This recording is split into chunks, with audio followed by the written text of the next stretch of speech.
pelos pecados. Essa palavra, propiciação, ela é muito importante, muito significativa.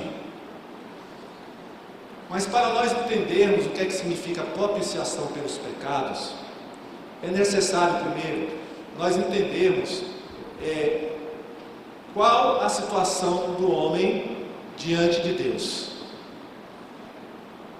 Como é que está o homem hoje diante de Deus? Qual é a situação do ser humano? Quando eu falo homem, irmãos, eu estou falando homem, mulher, ser humano em geral. Qual é a situação do ser humano diante de Deus?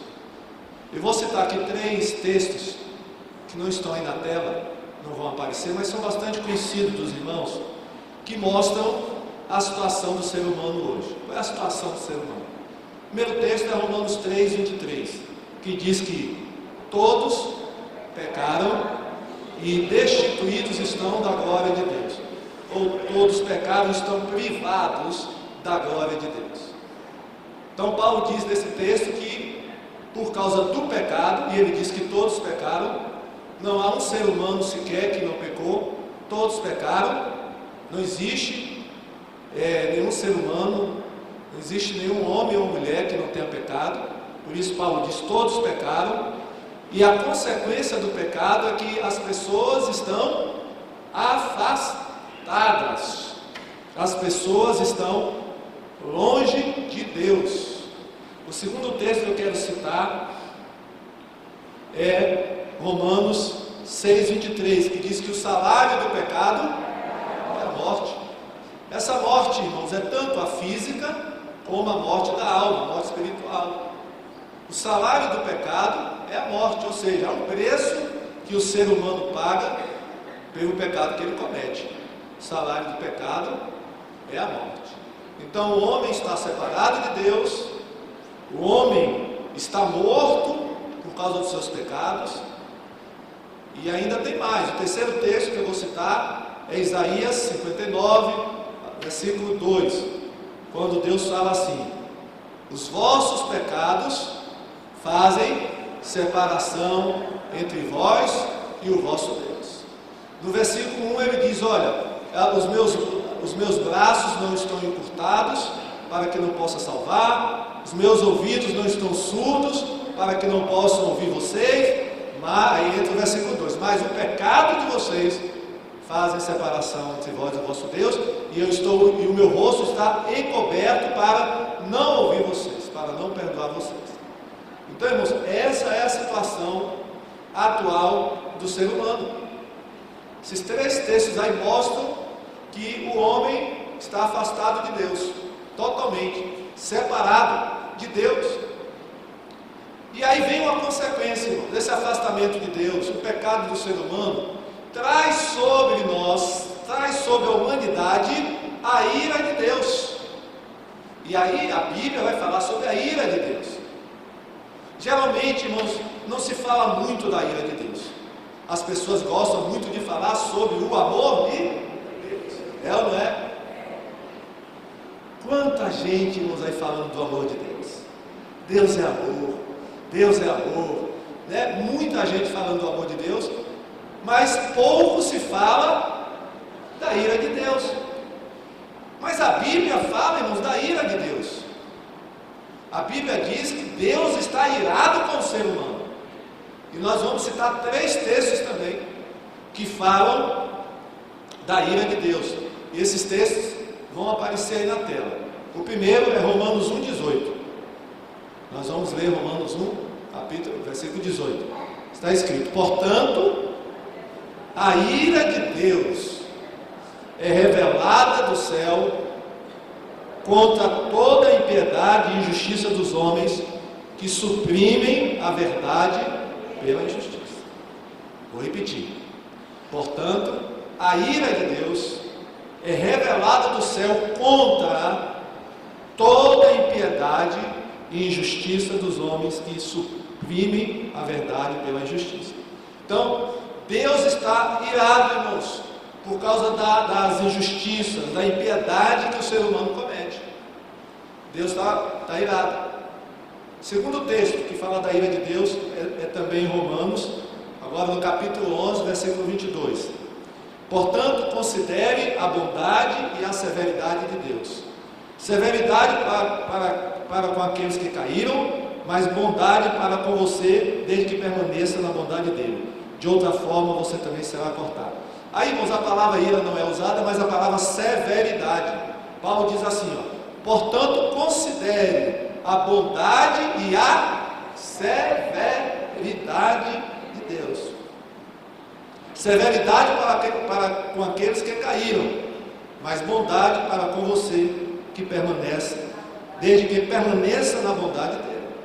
Irmãos, então Deus, ele é ao mesmo tempo bondoso e severo.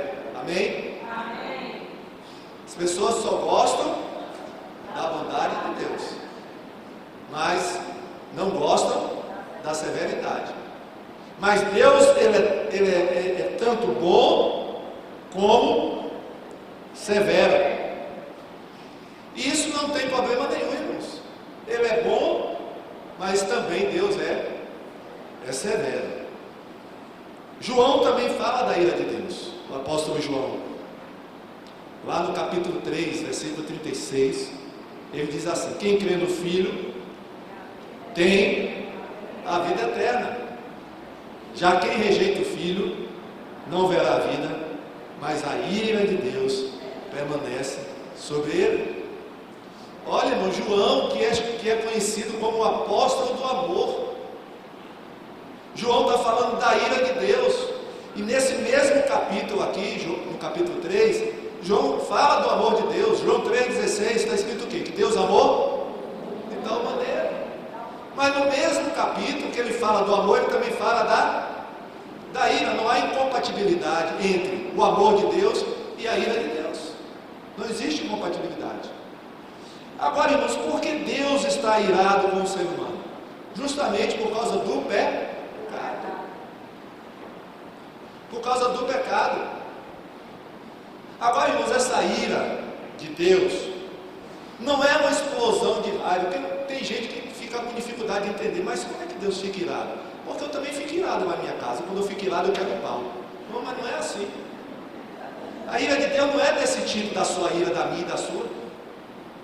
Não é essa ira humana.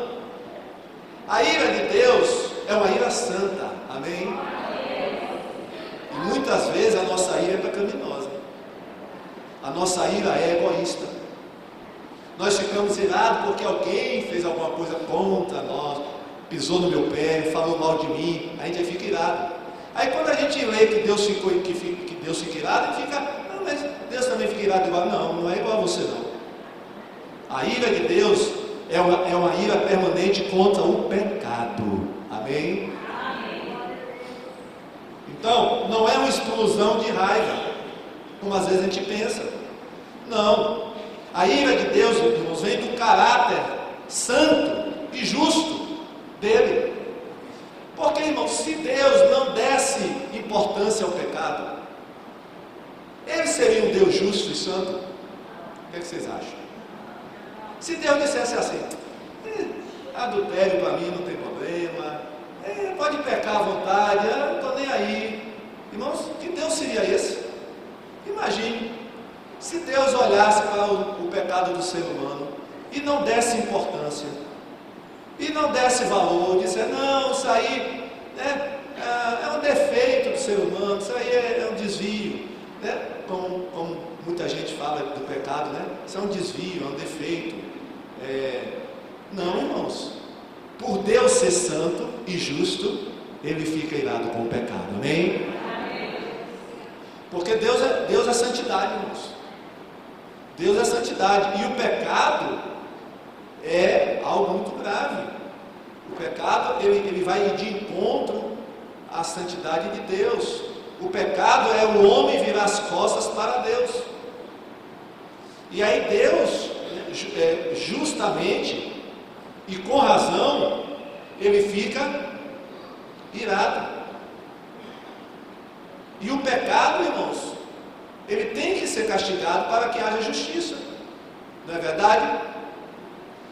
Quando uma pessoa aqui na terra comete um crime e por alguma razão ela não paga por esse crime, como é que a gente fica? O que é que a gente fala? Como é que pode? Que injustiça, a pessoa não pagou. Imagine Deus, irmãos. Então o pecado exige justiça. Amém? Agora nós vamos entender, irmãos, o que é propiciação. Primeiro eu precisei falar da situação do ser humano, da condição atual do ser humano, para nós entendermos o que é propiciação pelos pecados. Irmãos, propiciação é o ato de justificar o pecador e remover a culpa do pecado através de um sacrifício. Vou repetir. Propiciação é o ato de justificar o pecador e remover a culpa do pecado através de um sacrifício. Uma outra definição, que é basicamente essa que eu falei, mas resumindo um pouco. Propiciação é o pagamento pelos pecados para obter o perdão de Deus. Propiciação é o pagamento pelos pecados para obter o perdão de Deus. Irmãos, quando a gente fala em propiciação, propiciação tem muito a ver com apaziguar a pessoa ofendida. Quando nós pecamos, nós ofendemos a quem? A Deus. Deus fica ofendido. E como é que nós vamos apaziguar a Deus para que Ele não continue ofendido? Através da propiciação. A propiciação precisa ser feita para que Deus não fique mais irado conosco. Aí tem que ser feita a propiciação dos nossos pecados através do sacrifício. No Antigo Testamento, como era feita essa propiciação? Como é que os judeus faziam para propiciar os seus pecados? Para apaziguar a ira de Deus?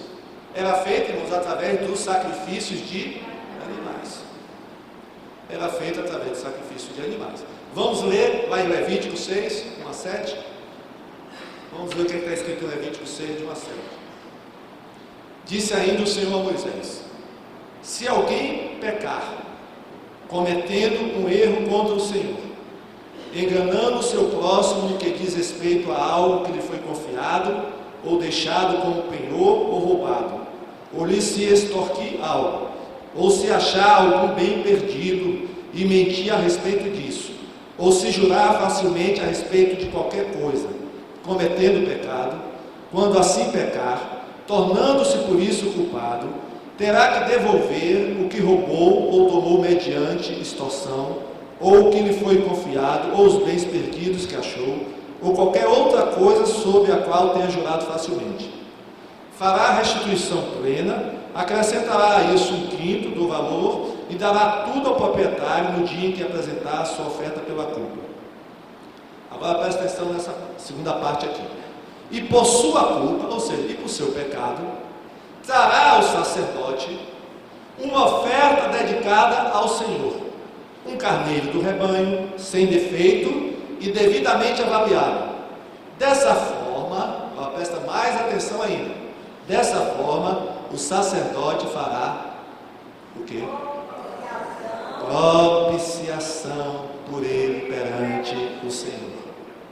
E ele será perdoado de qualquer dessas coisas que fez e que se tornou culpado.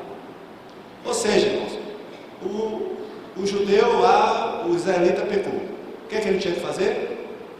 Para obter a propiciação dos pecados dele, ele tinha que levar um animal ao sacerdote, para que esse animal, o sangue do animal, fosse oferecido a Deus, para que o pecado dele, como está escrito aqui, dessa forma o sacerdote, quem fazia a propiciação era o sacerdote, fará a propiciação.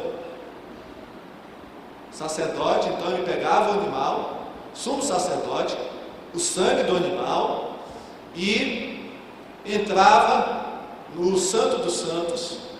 E sabe onde é que ele derramava esse sangue, irmãos? O sumo sacerdote, ele entrava no Santo dos Santos, e tinha um local onde ele derramava o sangue, aquele sangue que serviria de propiciação pelos pecados da pessoa. Ele derramava o sangue na tampa da Arca da Aliança. E sabe como é que se chamava essa tampa? Propiciatório. O nome da tampa era propiciatório. A arca era toda de ouro. Em cima dessa tampa tinha 2 anjos com a face voltada um para o outro, e ali o sangue era derramado, ou seja, em cima da tampa, em cima do propiciatório, os pecados, eram esquecidos ou cancelados, e aquele judeu, aquele homem ou aquela mulher podia ir para casa tranquilo, porque a ira de Deus não estava mais na vida dele. Amém? Então foi feita a propiciação. Um animal tomou o lugar do pecador. Ou seja, um animal substituiu o pecador. Agora, irmãos, esse tipo de propiciação era a ideal? O que é que vocês acham? Essa propiciação resolvia realmente o problema? O autor da carta aos Hebreus vai nos dizer que não.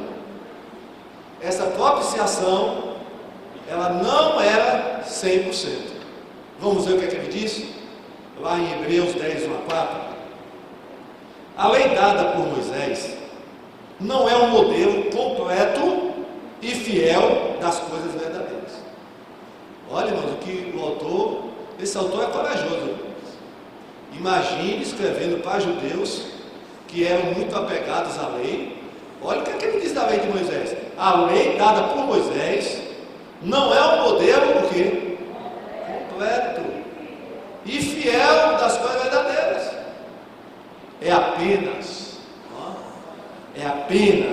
uma sombra das coisas boas que estão para vir.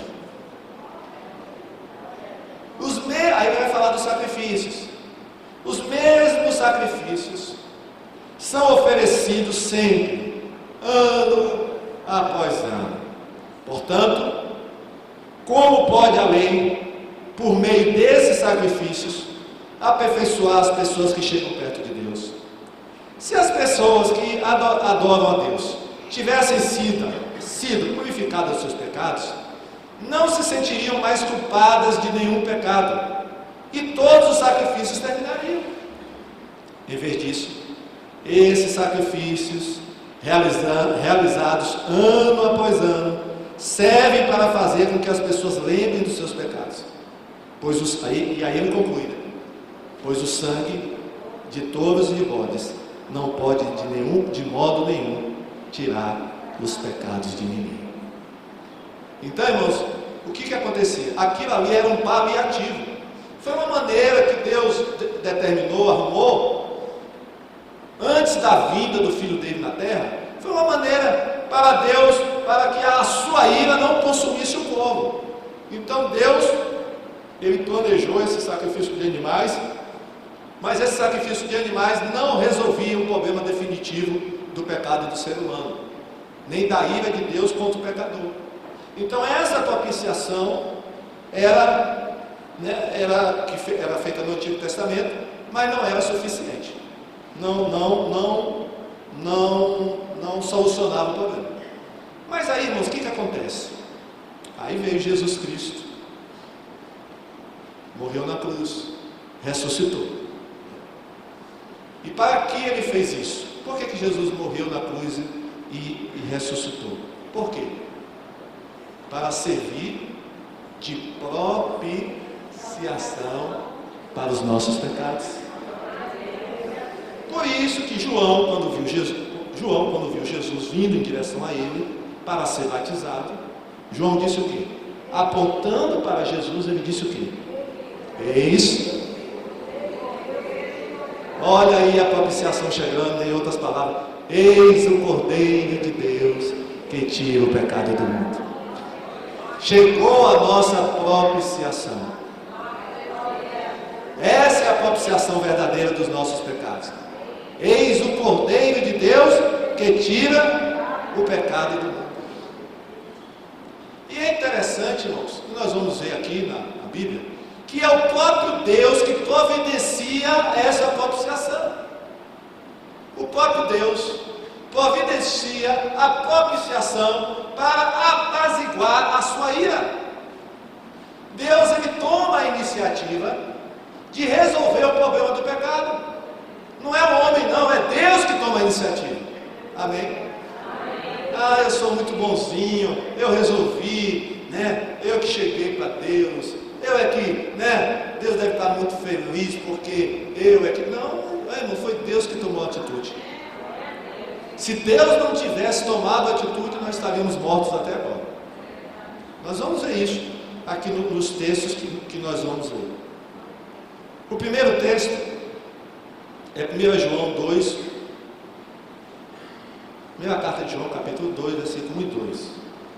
Bom, vamos prestar bastante atenção nesses textos, que eles são bastante importantes. Meus filhos, escrevo-lhes estas coisas para que vocês não pequem. Se, porém, alguém pecar, temos um intercessor junto ao Pai, Jesus Cristo justo. Agora presta atenção o que João vai dizer a respeito de Jesus. Ele é a propiciação pelos nossos pecados. Amém? Jesus é a propiciação, ou seja, Ele é o sacrifício. Nós vimos que propiciação é o ato de justificar o pecador, remover a culpa do pecador através de um sacrifício. Não existe propiciação verdadeira se não houver um sacrifício, e um sacrifício de sangue.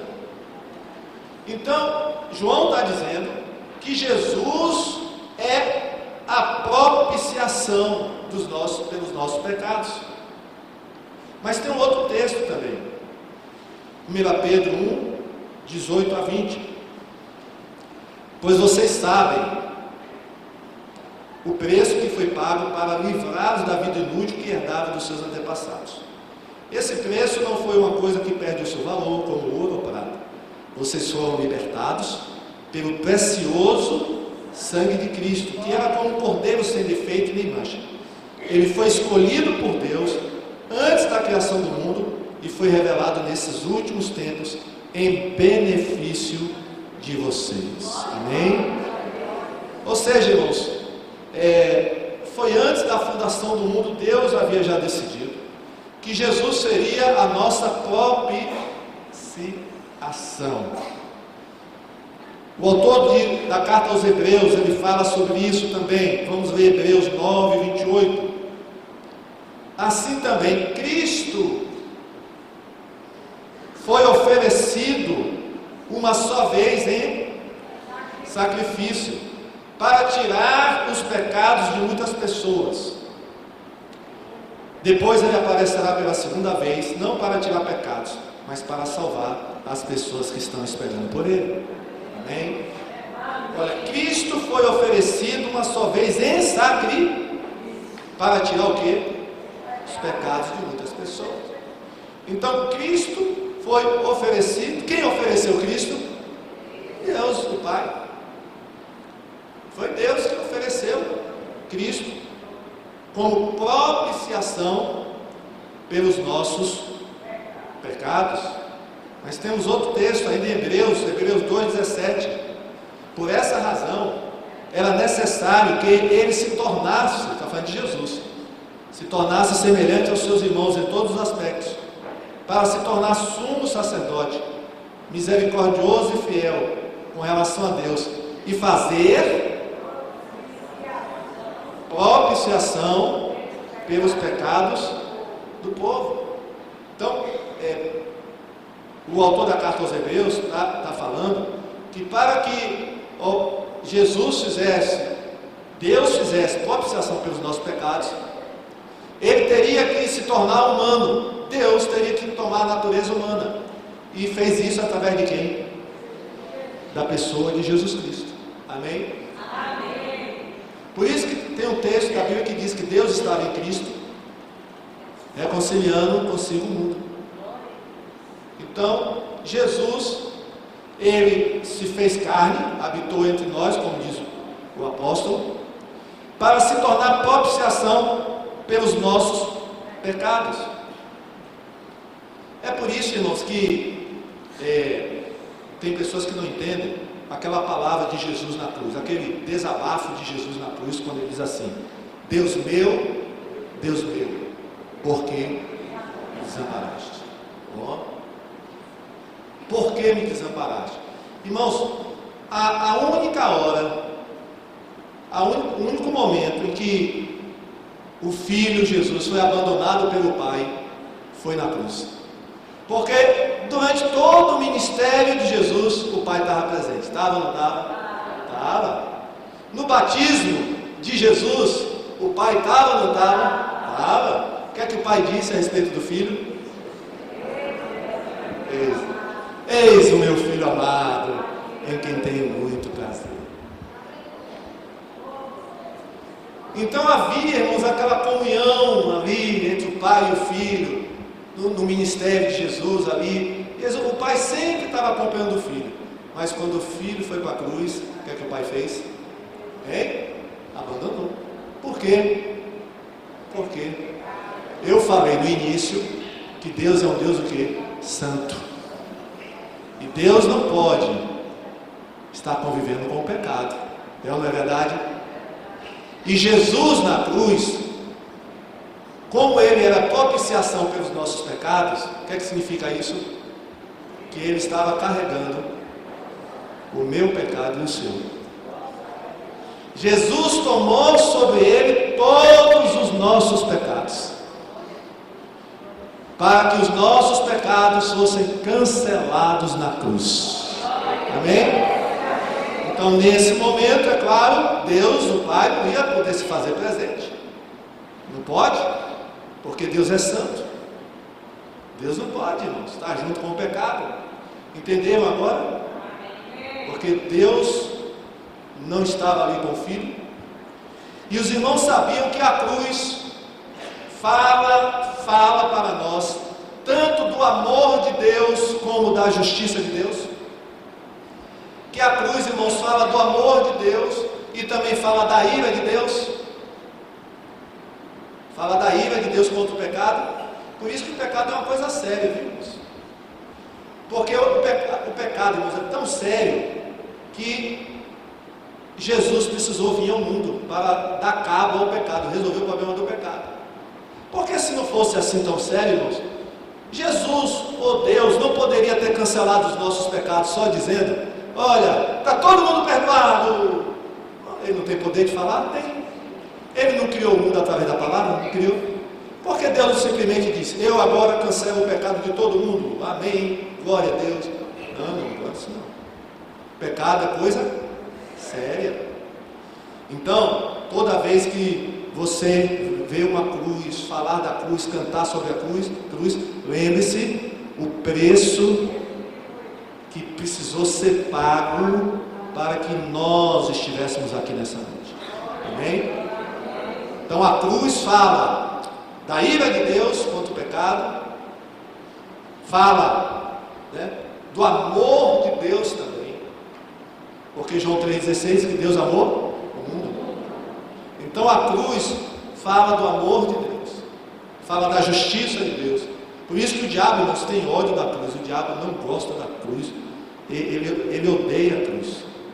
Vamos ler um outro texto, Romanos 3, 24 e 25. Sendo justificados gratuitamente por sua graça, por meio da redenção que há em... Presta atenção agora nessa parte aqui, ó. Deus o ofereceu. Esse o aí se refere a quem? Deus o ofereceu. Ofereceu quem? Jesus. Deus o ofereceu como? Para o quê? Propiciação. Olha aí. Mediante a fé, pelo seu sangue, demonstrando a sua justiça. Deus é justo, irmãos. Deus não passa a mão no pecado, não. Deus não ignora pecado, nem fecha os olhos para pecado, porque Ele é justo. E aí uma providência tinha que ser tomada, e a providência foi o sacrifício de Jesus.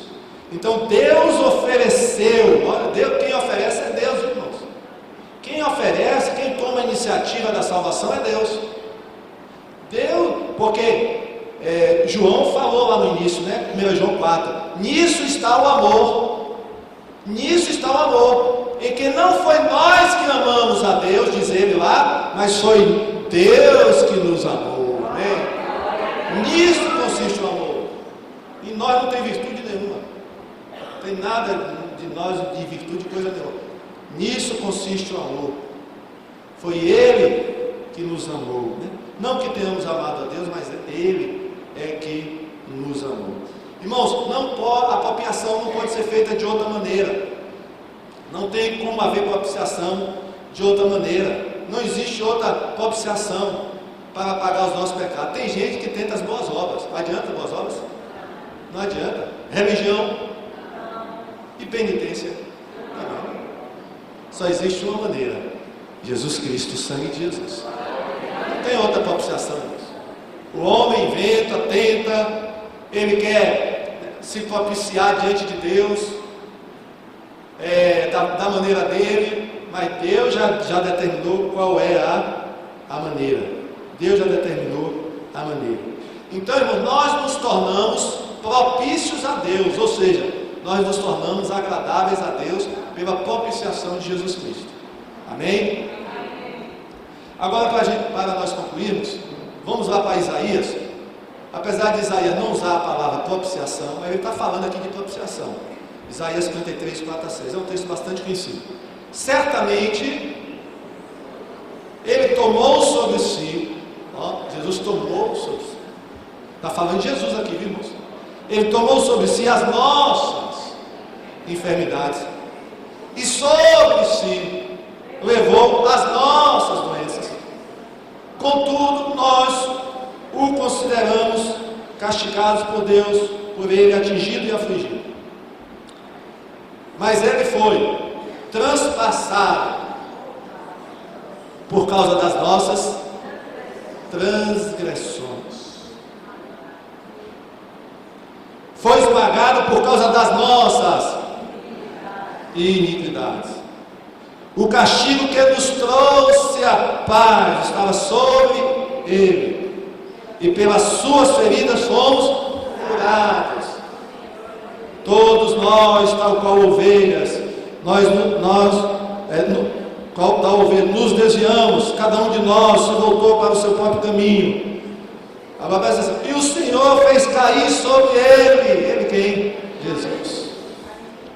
A iniquidade, o pecado de todos nós. Imagine. É por isso que Jesus orou: Senhor, passa de mim esse cálice, se for possível, né? Porque Jesus sabia, irmãos, que isso ia acontecer, que na cruz ia recair sobre ele, ia cair sobre ele a iniquidade de todos nós. Imagine, carregar o pecado do mundo inteiro. E Jesus carregou, irmãos, nossos pecados passados, os atuais e os que ainda vamos cometer, viu? Olha que coisa. Então, aquela cruz estava pesada, estava, não estava, irmão? E não era pesada só fisicamente não, viu? Estava pesada também de pecado, viu? Estava pesada de pecado. Na realidade, irmão, Jesus, e daí vem esse termo, viu? Porque, irmãos, propiciação também tem muito a ver com expiação. E aí, você já usou essa expressão? Vocês querem me fazer de bode expiatório, né? Quem já usou essa expressão? Bode expiatório? Hein? Quase ninguém, né? Mas você sabe o que é, né? Alguém já fez você de bode expiatório? O que é um bode expiatório? É quando você está num grupo, fazem lá uma coisa errada e jogam a culpa. Aí você passa a ser o quê? Ou seja, você leva a culpa dos outros. Jesus foi o quê? Um bode expiatório. Ele levou a culpa que não era dele. Amém? Amém. Ele levou a culpa minha e sua. Olha que coisa. Então Isaías está dizendo isso aqui, irmãos. Ele levou sobre ele as nossas transgressões. Foi esmagado por causa das nossas o quê? Iniquidades. O castigo que nos trouxe a paz. Amém? O castigo, a cruz, nos trouxe a paz. Estava sobre quem? Sobre ele. E pelas suas feridas, nós somos curados. Então Jesus tomou a cruz para que nós não tivéssemos que tomar. Amém? Você está entendendo agora o que é propiciação? Você está entendendo agora o que é tomar ceia? Quando você toma o pão, come o pão, bebe o cálice, é porque Jesus fez. Deus, mandou Jesus para ser a nossa propiciação? Amém? Olha que coisa extraordinária, irmãos. Jesus é a nossa propiciação. Ou seja, através do sacrifício de Jesus, eu estou justificado e a culpa do pecado já foi removida da minha vida. Amém? Eu já tenho o perdão de Deus. Por isso a Bíblia diz, Paulo diz, nenhuma condenação há mais para os que estão em Cristo Jesus. Agora, para quem não tem Jesus ainda, permanece o quê? A ira de Deus. Então, se você está aqui nessa noite, não é crente, a ira de Deus está sobre sua vida. A ira de Deus está sobre sua vida. E meus irmãos, tem muita coisa que a gente vê acontecendo no mundo hoje, é o quê? É a ira de Deus, hein? O pessoal não gosta que a gente fale isso aí não. O pessoal lá fora, quando a gente diz assim, isso é castigo de Deus, o pessoal se vira para a gente, né? Que Deus é esse? Deus não é amor? Mas muita coisa está acontecendo hoje no mundo, irmãos. É a ira de Deus, não tenha dúvida não. Catástrofes, terremotos, vulcões, mortes, desabamentos. É a ira de Deus, não duvide não. Porque Paulo fala, irmão, no capítulo 1, no capítulo 2, no capítulo 3 de Romanos. Ele começa o livro de Romanos falando da ira de Deus. Então nós também temos que falar da ira de Deus. Pastor, mas se a gente falar da ira de Deus, o povo não vem para a igreja. O não crente vai fugir da igreja. Pô, meu problema. Problema dele. Mas a gente não vai poder esconder isso, ou vai? Não. O pecador precisa saber que a ira de Deus está lá, né?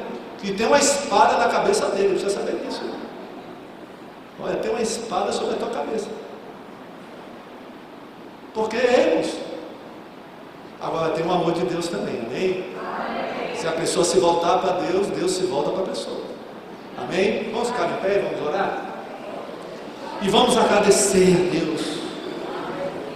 Porque Jesus é a nossa propiciação. Amém?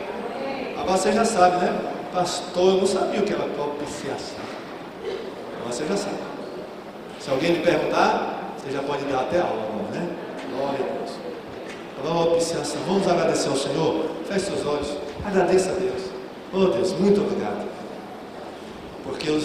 Porque Jesus é a minha propiciação. Propiciação pelos meus pecados. O teclado vai estar tocando. Nós vamos estar orando. Vamos orar. Ore ao Senhor. Agradeça a Deus pela sua vida. Porque nós vamos daqui a pouco tomar a ceia. E a ceia fala justamente sobre isso. Sacrifício de Cristo, ou seja, a propiciação que Jesus fez pelos nossos pecados. Fale com Deus, agradeça a Deus. E se você ainda não é crente, tome uma posição, viu, hoje à noite. Se você quiser até sair do seu lugar, vem aqui na frente, viu? Eu vou orar por você. Pode fazer isso hoje. Você quer entregar sua vida a Jesus? Pode vir aqui na frente. Eu vou fazer uma oração por você também. Senhor Deus e Pai, louvado seja o teu nome. Nós queremos te agradecer, porque o Senhor tomou a iniciativa e enviou Jesus, para que Jesus se tornasse a propiciação pelos nossos pecados. É por isso que estamos aqui hoje à noite. É por isso que temos paz, alegria, certeza da vida eterna. Porque o Senhor enviou Jesus para propiciar os nossos pecados. Muito obrigado, Pai, por essa iniciativa maravilhosa. Te louvamos e te agradecemos, ó Deus. Ó Pai, nos ajuda a valorizarmos o que o Senhor fez por nós através de Jesus na cruz do Calvário. Que possamos ter consciência do que o Senhor fez e possamos dar valor ao que o Senhor fez. Louvado seja o teu nome, Senhor. Queremos aproveitar e Deus te agradecer por essa ceia, pelo sacrifício de Jesus. Muito obrigado. Abençoa o pão, abençoa o cálice. Ó Deus, muito obrigado e louvado seja o teu nome. Ó Deus, louvado seja o teu nome. Te agradecemos, ó Deus. e oramos no nome de Jesus. Amém? Palmas para Jesus. Glória.